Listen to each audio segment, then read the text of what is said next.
Hello, everyone. This is Dr. Ryan Romine from Shenandoah Conservatory coming to you today from my lovely home office here in Winchester, Virginia. Our videos today will be about the All Virginia Bassoon excerpt for 2025. But first things first, if you would like to have more in-person help with your All Virginia Bassoon excerpt, you have two options. First, you can just email me and we can set up a time to do a lesson. Second, we have a workshop, which will be on February 16th, 1 to 5 p.m. That's a Sunday at Shenandoah Conservatory.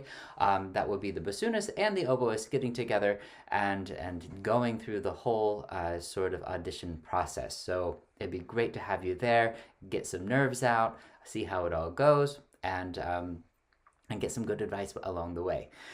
The other thing that's coming up will be this summer. It is our annual double read camp. The annual double read camp, if you've been there before, you know it's great fun. If you have never been, trust me, it's awesome. So there will be links all over the place for you to get more information and to sign up. Today's video will be in 3 sections. The first one being this introduction. The second one will be the sort of overview where you can see the music and there'll be some commentary. And then the third portion will be the recording I did a few days ago in the studio at Shenandoah. Again, if you have any questions, email address is rromine@su.edu. I'll be looking forward to hearing from you. So let's have a look at the music. This is number 13 from Weizenborn's 50 Studies. We're supposed to go from measure 1 through 40. And in measure 40, it says to stop at the high F, which, if you're being literal, is right there.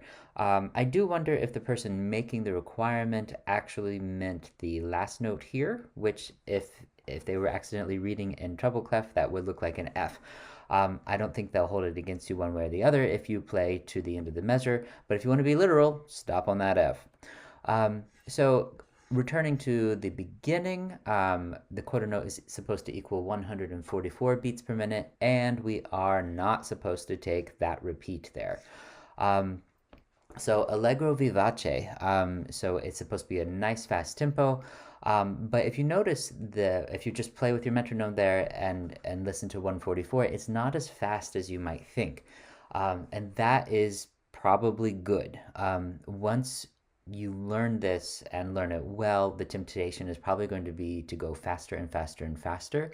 And I might hold off on that. There's a lot of really nice detail that you can keep nice and steady at about 144. If you push it faster, things might get sloppy. So we start piano.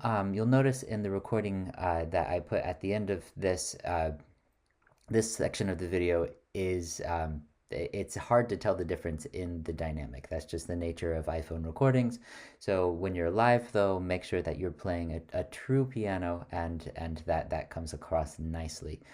You'll want to read, obviously, that is nice and responsive so that you can get those notes going easily at the beginning at a quiet dynamic.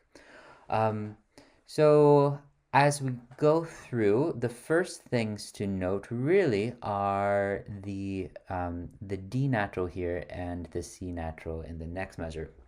I put up arrows on those because, at least for me and my instrument, those notes tend to be kind of flat, and I need to just keep them in mind.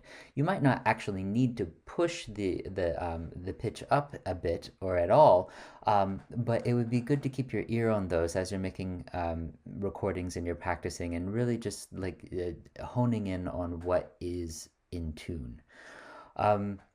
The other thing to consider at the beginning here is that the opening scale gives you a little bit more leeway than you really want to speed up.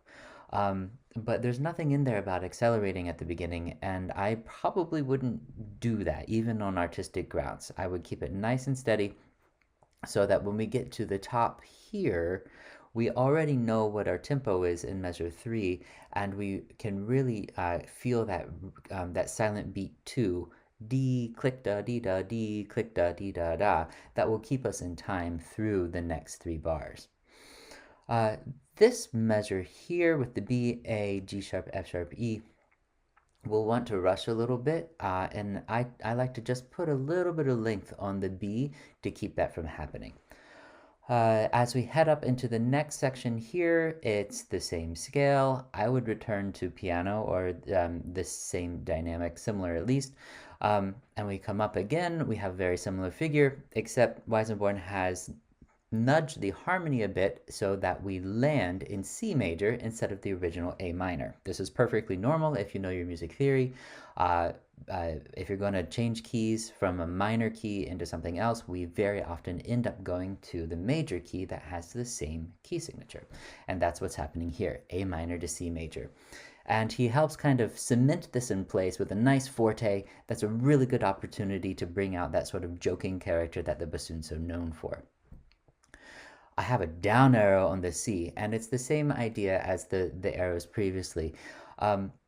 Even if they're perfectly in tune, it's something to keep your ear on. And so I know that my bassoon and most bassoons play those low notes just a little bit sharp.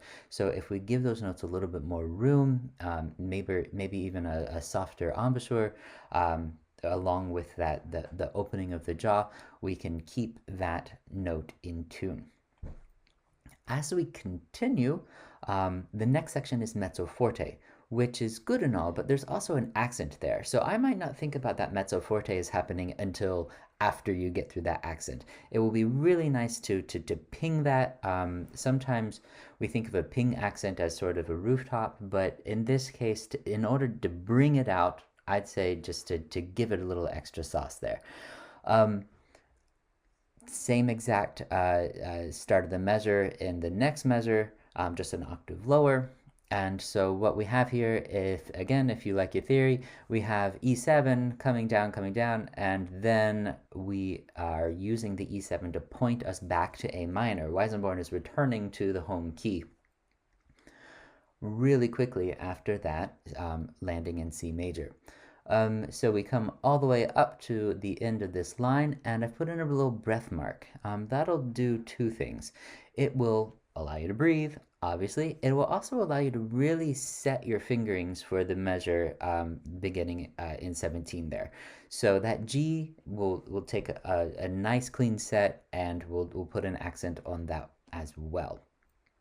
So this now is G7, pointing us back towards to C major. So this is Weissenborn playing with the harmonies, A minor, C major, going back and forth. After we come up and through this arpeggio, we end up in a portion where you're going to feel like you're kind of just noodling along. And the reality is you are. The harmonies themselves are kind of just noodling. So what's going on here? Weissenborn has gone in and used this little chromatic idea here, and in each successive measure is coming down chromatically in a very predictable pattern. What's also predictable are the harmonies that he's using. So he's using a chain of fully diminished seventh chords. And again, if you like your theory, this is a really cool thing, because a fully diminished seventh chord is a bunch of minor thirds stacked up on top of each other. And the way that they rotate through, there are actually only 3 different patterns. Once you get to what should be the 4th pattern, it's actually the first one mapped onto itself. What does that mean? It means that here we have A sharp, we have G, we have E, we have C sharp. Here we have, in our next one, G sharp, F, D, B. We have, following up, F sharp, E flat, C, A. But when we get down here, this one that says E fully diminished 7, sure, we have E, D flat, B flat, G, but those are actually the same pitches, just kind of written in a different way as this first one, the A sharp fully diminished 7. It's the same pattern, it's just spelled differently. And so we go through the next one here, D fully diminished 7, but that's actually also the same pattern as we would have for G sharp fully diminished 7. We finally make our way through all of these just tumbling throughs of minor thirds and low chromatic connectors, and we land on something that really looks like G sharp fully diminished 7, And then we get back to E7. E7 is a really cool chord in A minor because that is one of the chords that really points strongly back to A minor. And so what do we have here at the fermata? Notice the fermata is over the bar line. It's not over a note. After the fermata, we restart the original melody in A minor. So this is Weissenborn bringing us back around. You'll also note that in my edition here, and probably a lot of others, this last note before the fermata, the B, doesn't have a staccato on it. I think that's probably just an error. I think we can treat it just like any of the other notes. What you might want to do, and what I like to do, is just slow down a teeny tiny bit before the fermata. It gives the audience the sense that we are ending an idea and are getting ready to start something else. As we come up A minor, and instead of getting back to the original tune just yet, we have a little bit more passage work here, scalar stuff down through, A minor, C major, all the way back up. And this part is really fun, the A sharp, B, because in some ways it's kind of a wink from the composer, where earlier we had been going down chromatically to connect things. Here he's going up chromatically.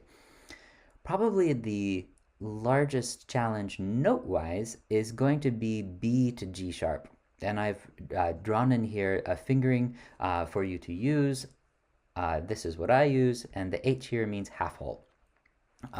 You're going to want to make sure the half hole is nice and clean, whatever is the best setting for you and your instrument for that B to G sharp. You're going to want to narrow a little bit naturally, but that's probably going to be counterproductive. It'll probably be a better idea to actually open your internal spaces and let the B to G sharp sail out more naturally than feeling like it's being forced.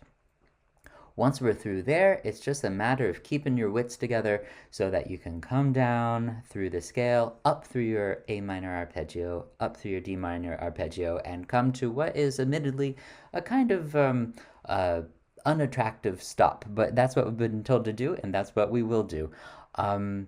So I think that is the majority of everything that is going on here. Again, I'd like to reiterate that you should keep a steady tempo. Dynamics should definitely be observed. When you get into this larger second portion of the etude, there aren't any dynamics. So you probably want to follow your musical soul and do something that feels compelling and also something that moves you forward dramatically and musically. As far as flicking or venting goes, I would do a lot of it. It's only going to make your articulations clearer, and up here in like measure 3, 4, and 5, it's also going to allow you to push through the slur instead of having to float things, which will give you a little bit more direction. Without further ado, here's the video.